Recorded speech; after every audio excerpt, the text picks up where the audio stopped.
Advocate Narendra Joshi YouTube channel पर आपका हार्दिक स्वागत है। साथियों, आज हम एक महत्वपूर्ण मुद्दे को लेकर आपके सामने आए हैं, जिसकी जानकारी देश के प्रत्येक नागरिक को होनी चाहिए। भारतीय संविधान द्वारा प्रत्येक व्यक्ति को आजादी के साथ गरिमामय जीवन सम्मान के साथ जीने का हक दे रखा है, अधिकार दे रखा है। वहीं पर किसी व्यक्ति के खिलाफ किसी अन्य व्यक्ति द्वारा कहे गए शब्दों से उसकी प्रतिष्ठा को ठेस पहुंचाने के उद्देश्य से किए गए कार्य उस व्यक्ति की मानहानि कारित करते हैं।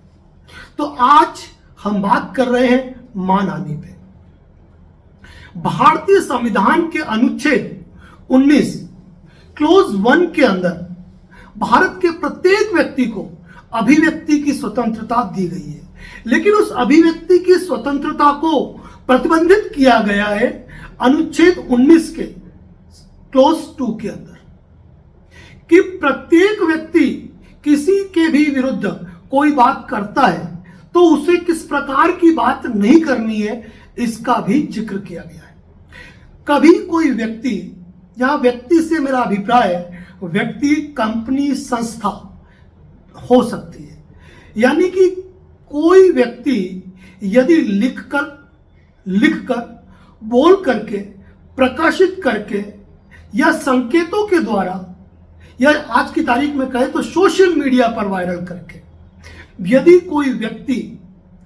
किसी के खिलाफ ऐसा कृत्य करता है जिससे उस व्यक्ति की प्रतिष्ठा को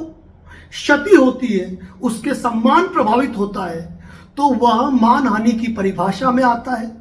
और वह व्यक्ति उस व्यक्ति के विरुद्ध मानहानि की कार्रवाई कोर्ट के अंदर कर सकता है।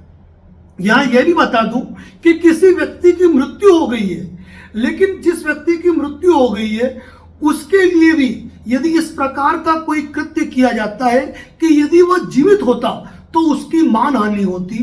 तो उसके परिवार, नातेदार और रिश्तेदार द्वारा भी उस व्यक्ति के विरुद्ध मानहानि का मुकदमा दर्ज कराया जा सकता है। यानी कि किसी व्यक्ति, कंपनी या संस्था के खिलाफ किसी व्यक्ति द्वारा कोई ऐसा कृत्य कारित किया जाता है जो उस व्यक्ति की प्रतिष्ठा को क्षति पहुंचाए, उसके मान सम्मान को नुकसान करे, तो ऐसी अवस्था में